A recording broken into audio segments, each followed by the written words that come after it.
exposição do modelo bem geral do brasileiro.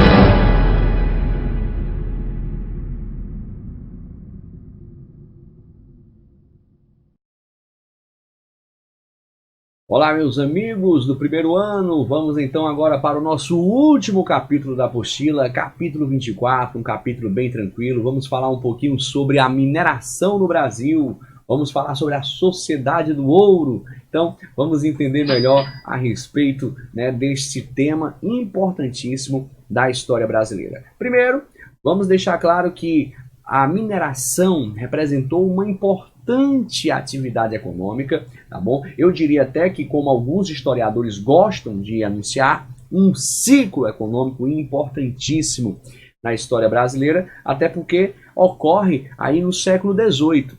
E o Brasil, com a mineração do século XVIII, ele se tornou aí o maior produtor de ouro do mundo, pessoal. Um produtor de ouro e diamantes. E a gente sabe que encontrar ouro era um antigo sonho português. Os portugueses, quando chegaram em 1500, eles foram tentando saber logo se haviam os metais preciosos aqui. Infelizmente não acharam logo. As primeiras minas só foram descobertas 190 anos depois da chegada dos portugueses no Brasil. E quem descobriu essas minas foram os bandeirantes paulistas, na região que veio inclusive a ter um nome bem típico, Minas Gerais. Então, as bandeiras foram importantes na descoberta dessas minas de ouro. É claro que quando os bandeirantes descobriram as minas, eles espalharam a notícia e a gente sabe que milhares de pessoas migraram para a região mineradora, até porque as pessoas têm um sonho de ficarem ricas. E nesse momento, para ficar rico, era preciso encontrar uma mina de ouro, gente. Então, aquela região, ela vai sofrer uma explosão demográfica e isso vai gerar vários problemas, principalmente com falta de alimentos, né? Muita gente chegou na região, a região não tinha uma preparação para receber essa quantidade populacional e isso gerou gravíssimos problemas. Inclusive, um dos problemas aí foi uma guerra, a famosa Guerra dos Emboabas. Vale lembrar que a Guerra dos Emboabas foi o conflito entre os bandeirantes paulistas, os que descobriram as minas de ouro, e os forasteiros, os que vieram de fora explorar as minas. Nesse conflito, os forasteiros venceram os bandeirantes, que acabaram sendo expulsos da região e foram buscar minas de ouro em outros lugares. Como nós sabemos, eles descobriram minas de ouro em outros lugares do Brasil. Mas quem saiu vencendo mesmo após esse conflito foi a coroa portuguesa, porque ela percebeu que tinha que administrar de perto a região mineradora. Beleza? Um detalhe muito importante é a criação de um órgão, pela parte da coroa portuguesa, que é a famosa Intendência das Minas. Olha só, a Intendência era o órgão que administrava a região mineradora. Funcionava assim: quando uma pessoa descobrisse uma mina de ouro, ela tinha que informar a Intendência mandava um fiscal para aquela localização, onde a pessoa dizia que havia encontrado ouro. Os fiscais iam fazer uma análise da mina e, a partir daí, eles iam dividir essa mina, dividir em várias frações. Cada pedaço da mina era chamada de data. A pessoa que descobriu tinha direito a uma data, e as outras datas eram arrendadas a quem tivesse escravos para explorar as minas. Importante ressaltar, pessoal, que era obrigatório informar a descoberta de novas minas. Quem guardasse o segredo, quando descoberto, teriam aí sanções bastante duras, tá bom? Outro detalhe é a mão de obra que era utilizada na mineração no Brasil. A mão de obra principal era a mão de obra escrava do negro africano. Olha, ser escravo no Brasil era terrível, mas ser escravo nas minas de ouro era bem pior. A gente sabe muito bem que um escravo na região mineradora não vivia muito tempo, o trabalho era muito exaustivo, então havia uma baixa expectativa de vida. Muitos castigos, pessoal, muitos escravos não passavam dos 5 anos, olha aí, Chegando na mina, a grande maioria, com menos de 5 anos, acabava morrendo. Não é à toa que todos esses escravos faziam de tudo para conquistar a sua liberdade, a sua alforria. Muitos até engoliam pepitas para tentar, de alguma forma, comprar essa liberdade ao sair das minas. É claro que havia uma fiscalização muito rígida, uma fiscalização muito dura. Alguns até conseguiam, engolindo pepitas, chegava do lado de fora, expelia a pepita para fora, ou vomitava, ou defecava. e tentava de alguma forma negociar com os seus senhores.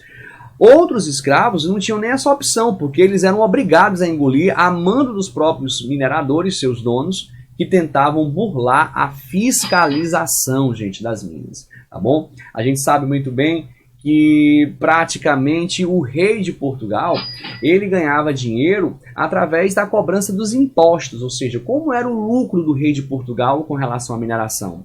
Era através da cobrança dos impostos.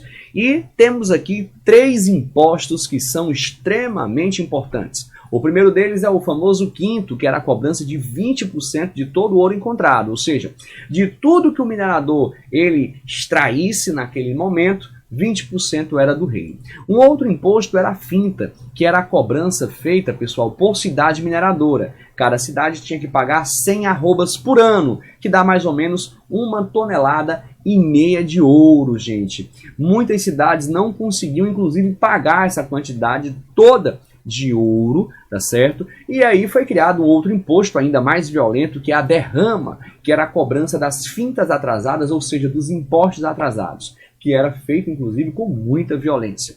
Então, haviam vários impostos, mas esses 3 são os principais. Fica atento a isso, tá bom? Quinto, finta e derrama. Outro detalhe importante é que ninguém gostava de cobrar, né, ou melhor, ninguém gostava de pagar impostos. Não é à toa que o contrabando era uma realidade nas minas e os mineradores faziam de tudo. Inclusive, uma das formas mais famosas de contrabando era através das imagens sacras, uma vez que nós sabemos que os membros da igreja eles não eram fiscalizados, viu, moçada? Olha aí essa imagem da famosa Santa do Pau Oco, que muitos de vocês já devem até ter ouvido falar. A coroa portuguesa, inclusive, na tentativa de minimizar o contrabando, criou em 1720 as famosas casas de fundição, que eram os locais para onde o ouro era levado, o ouro era derretido, transformado em barras, tirava-se aí o imposto do rei automaticamente, que era o quinto, e depois colocava-se o selo real. Com a criação das casas de fundição, só era permitido, pessoal, circular o ouro que fosse quintado, tá bom? Inclusive a casa de fundição ela acabou aí gerando até uma revolta, que foi a revolta de Filipe dos Santos. Lembrando que o seu objetivo era minimizar o contrabando. Professor, acabou o contrabando com as casas de fundição? Não, pessoal, não acabou, tá certo? Mas atrapalhou bastante, diminuiu de forma considerável.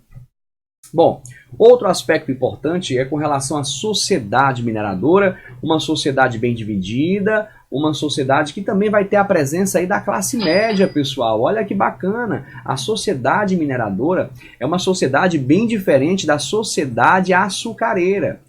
Não sei se vocês lembram, mas a açucareira é uma sociedade bipolar, senhores escravos, e uma sociedade também estamental, não havia mobilidade social. Já a sociedade mineradora é uma sociedade que tem a presença da classe média, é uma sociedade que possibilita a ascensão social, ou seja, tem mobilidade social. Então, são diferenças importantíssimas. Outro aspecto são as consequências da mineração, gente. Aumento populacional, surgimento de um mercado interno, surgimento de várias cidades, surgimento da classe média. A transferência da capital de Salvador para o Rio tem a ver com a mineração. Era preciso levar o centro administrativo do Brasil para mais perto das minas, e o local que tinha, né, os melhores portos mais perto das minas era o Rio de Janeiro, por isso que a capital foi transferida aí em 1763 para o Rio de Janeiro. Tranquilo? Bom, para a gente concluir essa videoaula, que tem que ser rápida mesmo, tem que ser objetiva, você sabe que o Brasil ele não foi apenas produtor de ouro, ele foi produtor também de diamantes. E, pessoal, o Distrito Diamantino, que era o antigo Arraial do Tijuco, foi o principal produtor de diamantes do Brasil nesse momento. Lembrando que o diamante ele não pode ser quintado, logo, né, era apenas o rei que explorava a produção de diamantes do Brasil. Então era estanco real. Tranquilo? Os escravos que exploravam os diamantes eram apenas os escravos do rei de Portugal. Bom, pessoal, para a gente concluir então nossa aula, né, uma última pergunta. Aonde foi parar todo esse ouro, todo esse diamante? Aonde foi parar essa riqueza? Essa riqueza ela foi parar lá na Inglaterra. E para a gente entender como isso aconteceu, a gente tem que falar sobre um tratado chamado de Tratado de Methuen, ou Tratado dos Panos e Vinhos, que foi assinado entre Portugal e Inglaterra. Este tratado, ele permitia que a Inglaterra mandasse tecidos para Portugal, sem pagar nenhum imposto, e que Portugal mandasse vinhos para a Inglaterra sem pagar nenhum imposto. Até aí tudo bem. O problema é que começou a entrar mais tecidos em Portugal do que vinhos na Inglaterra, e a balança comercial portuguesa se desequilibrou. Para poder equilibrar a balança, no caso, Portugal utilizou o ouro brasileiro. Então foi dessa forma que boa parte desse ouro foi parar lá na Inglaterra. A outra parte, gente, muito contrabando, outra parte dentro das igrejas, enfim, essa foi a destinação, né, do ouro brasileiro. Tranquilo? Bom, para fechar, lembrando aqui, moçada, que outras atividades eram praticadas no Brasil, como a produção de fumo, no caso tabaco, cachaça, inclusive o fumo e a cachaça utilizadas como moedas de troca por escravos no continente africano. Cacau, mandioca, pecuária, muito importante, né, como atividade inclusive secundária à atividade canavieira.